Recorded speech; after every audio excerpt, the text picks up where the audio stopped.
Oh boy, look out there. There's some clouds in the sky. It looks a little bit dark, or maybe not. We're not really sure yet after what happened yesterday. Good morning. I am Kenny Polcari, your host of the party, and today is Thursday, December 1st, 2022. We are now in the final month of the trading year. I can't believe another year has come and gone, but I'm sure many of us can't believe that has happened. So let's talk about what happened yesterday and all the excitement that JJ created. And the question really is, did he want the reaction that he saw? Well, we're going to find out, right? Because he ignited that rally. But like I said, is that what he really wanted to happen? We can talk about that. What did he say? He didn't really say anything new. Rates are going to continue to rise until they figure it out, which is the narrative we've been hearing. So what was the rally all about? China reconsiders the zero COVID rule. Oh my God, yawn, that's exhausting. House votes to avert a rail strike. The Senate is up next. And Joey expects the bill to be on his desk by Saturday, so expect all kinds of chaos and drama until the 11th hour on Friday evening. And what do we have for dinner tonight? We're going to have the Cavatappi with prosciutto and peas. It's a simple dish to make, but will certainly become one of your favorites, right? So there's only one thing you know that you need to know about what happened yesterday. Jay Powell confirmed what we've been hearing all along. He could not have been any clearer. The increment of rate increase is going to start to slow in December to 50 basis points. We knew that, but will continue to rise. We knew that. He went on to say that we're moving into a new phase of the policy tightening in which they would try to judge how high rates need to rise, and that he and his colleagues do not want to over-tighten. Well, think a soft landing. That's great. Nobody really wants you to over-tighten, but is that possible? And that is the key part of the speech that sent the algos into overdrive. I mean, nearly everything and everyone assumes that the Fed is going to over-tighten. Right? The same way they overstimulated, the same way that we see a pendulum swing, right? It's an analogy that works very well because the economy is like the pendulum, right? It swings way to the left where we got overstimulated, and then it returns and swings way to the right where we're potentially going to over-tighten. You cannot stop the arc of that swing, right? The other way you can define it is like a moving train. Once you get that train up to speed, you just don't put on the brakes in the train and expect the train to stop. It doesn't happen. And that is essentially what JJ said. While they might try to slow it down and navigate a soft landing, and it's admirable that they want to do that, I just don't see how that's possible at all at this point. And I'm not sure there are many others that see it's possible at all either, right? He went on to say that some sectors of the economy are beginning to respond to the 6 rate hikes that we've seen so far, specifically the interest-sensitive sectors, right? Housing and real estate. That makes perfect sense. And then he qualified it by saying that declines in rents and goods have been insufficient and will remain insufficient until and unless we see a decline in hiring. If you read between the lines there, what he really means is a rise in unemployment that he has to see, where many have said we might need to see that metric rise to 6+% unemployment and then remain there for 2 years in order to get inflation down to the 2% target that Jay keeps talking about. But he didn't actually say that or write that down in his notes, so the algos missed it completely, and that sent stocks higher. The speech ignited a barn burner rally, right? The buy algos acting like it was a Taylor Swift concert, and they rushed in the front door while the sell algos think Ticketmaster slipped out the back door trying not to get trampled, right? Leaving a void in the supply side. You could actually say we had a supply chain issue yesterday with the markets, right? And that forced the buyers, right, representing demand, to pay up for the product, think inflation, and think the supply of stock. By the end of the day, the Dow gained 720 points or 2.2%. The S&P up 122 points or 3%. The NASDAQ added a whopping 435 points at 4.4%, or 485 points, I guess. And think of all those beaten up names that suddenly look cheap, right? The Russell added 50 points at 2.7%, while the transports tacked on another 280 points or 2%. Both the Dow Industrials and the Dow Transports are now in, guess what? Bull market territory. Yes, you heard me right. Both indexes are now up more than 20% off of the fall lows. The Dow up 20.7% and the transport's up a whopping 22%. And isn't that exciting, right? I mean, it's very exciting, I guess. The S&P, NASDAQ, and Russell remain, though, in bear market territory, but they're trying very hard to fix that, right, and to rally into bull market mode. Part of the extreme move can be explained away by all those institutional and trader types and retail types that try to time the tops and bottoms of any cycle. When they get a reaction like the one we got yesterday, it leaves anyone who thought that we were going lower or got out of the market or bought downside protection, which isn't a bad idea necessarily, or were short, to suddenly recognize that maybe they need to get back in or reverse some of those bets, right? Versus the ones that never got out and just ride the wave and take advantage of dollar cost averaging. Now, there's a difference, right? One of them describes a set of traders, while the other one describes a set of investors. One set thrives on the micro moves, while the other set thrives on the macro moves. Now, I'm in the camp of the other set, right? Thriving on more of the macro moves.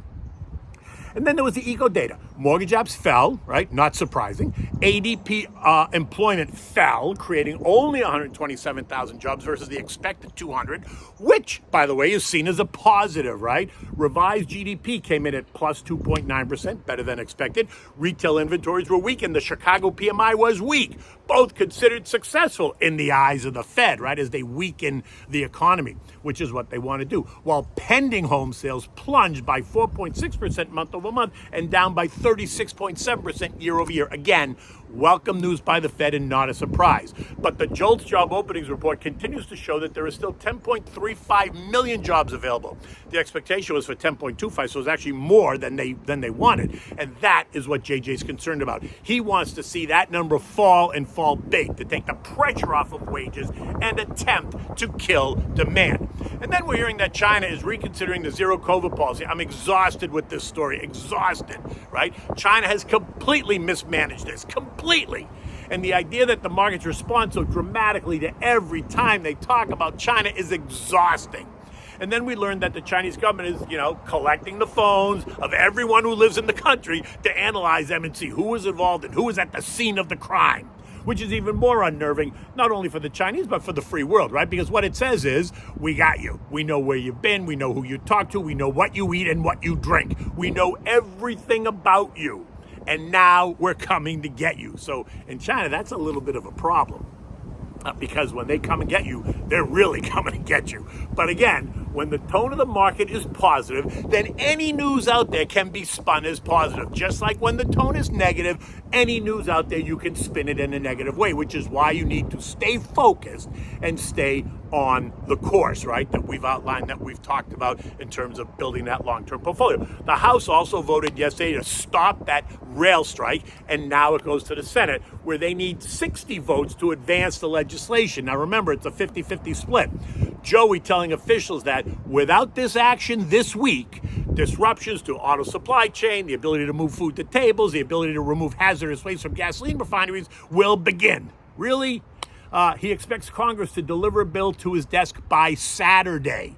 Let's just see if that happens, right? Because it's all going to be very dramatic right up until Friday at 11 o'clock p.m. when Chucky Schumer's going to take to the stage and say, oh, look, we did it. We saved the country from a catastrophic rail strike. Let's pat ourselves on the back. Again, it's exhausting, but it is dramatic.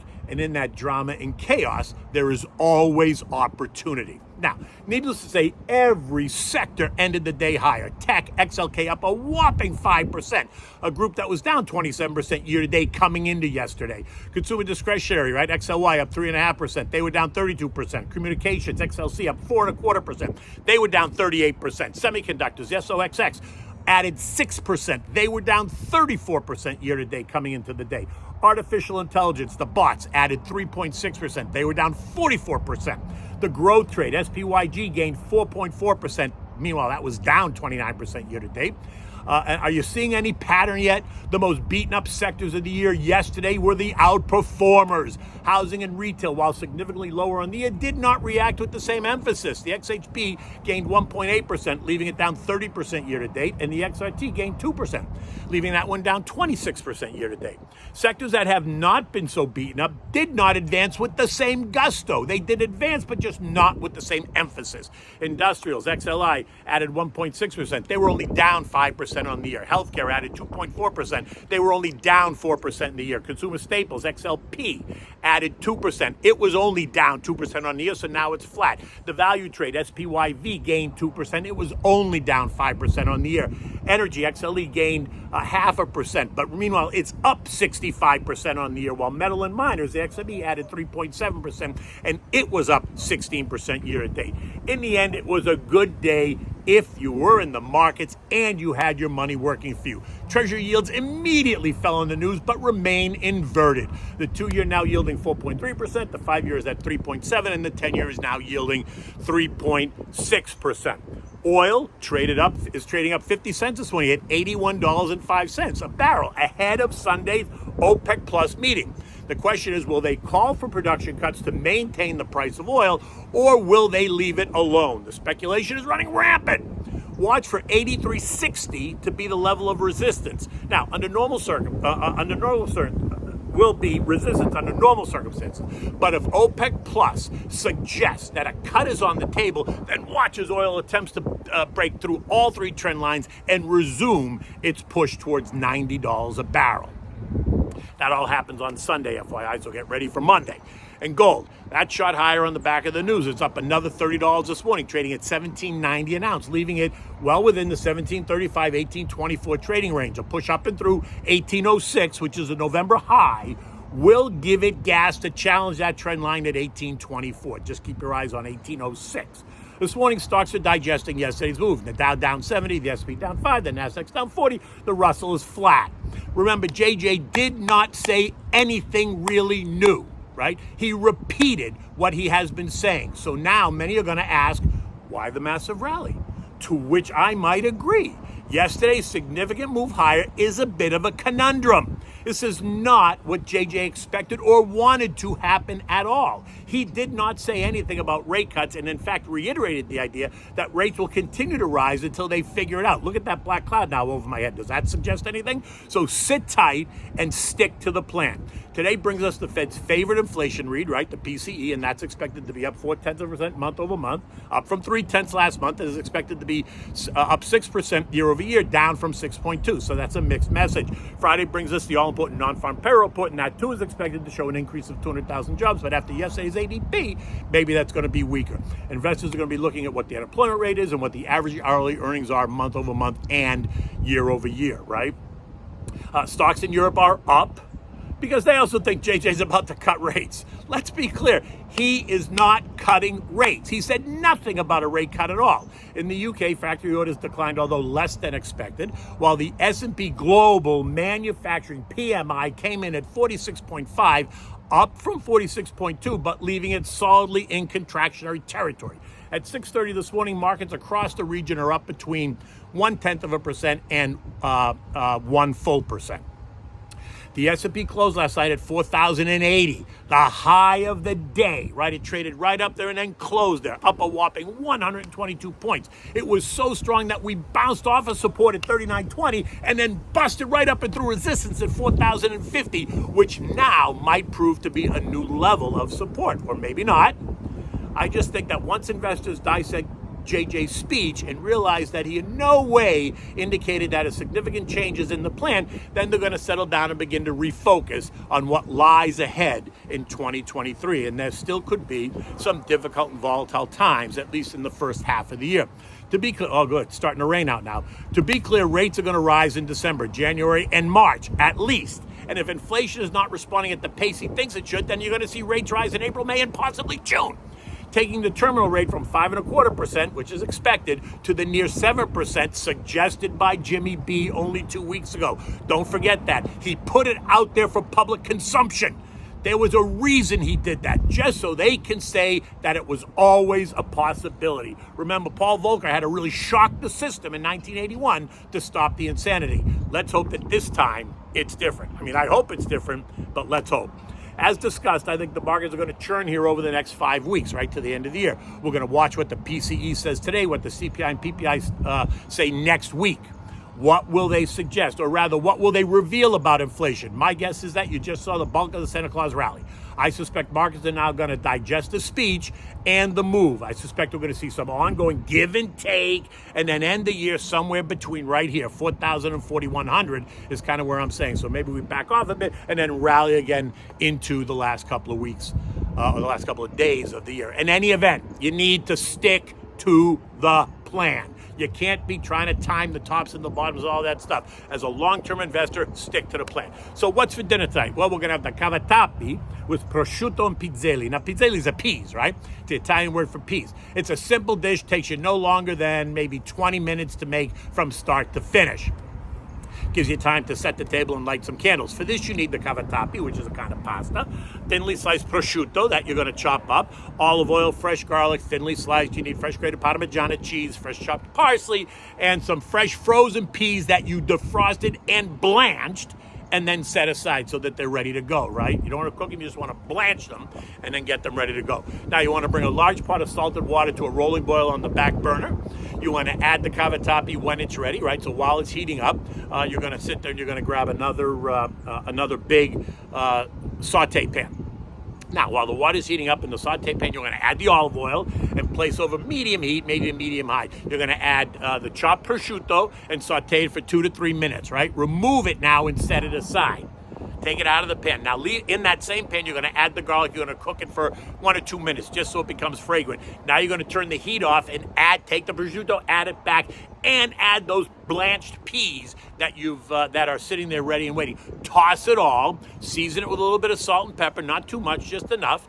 Now, when the pasta is done, you're going to strain the pasta. You're going to reserve a mug full of the pasta water. You're going to add the cavatappi directly to the saute pan and mix it well, right? If the pasta sucks up the olive oil that's in there, that's fine. Just add a little bit back of the pasta water to re-moisten it. Now, you want to toss in a handful or two of that fresh grated Parmigiana cheese. You want to mix it well. You want to serve it immediately. It's a simple dish. It is not heavy, but it is soon to become a fan favorite. Now look behind me. Those clouds are getting darker as I spoke, and the wind is picking up. I wonder if that's indicative of what the day will bring. In any event, until tomorrow, take good care.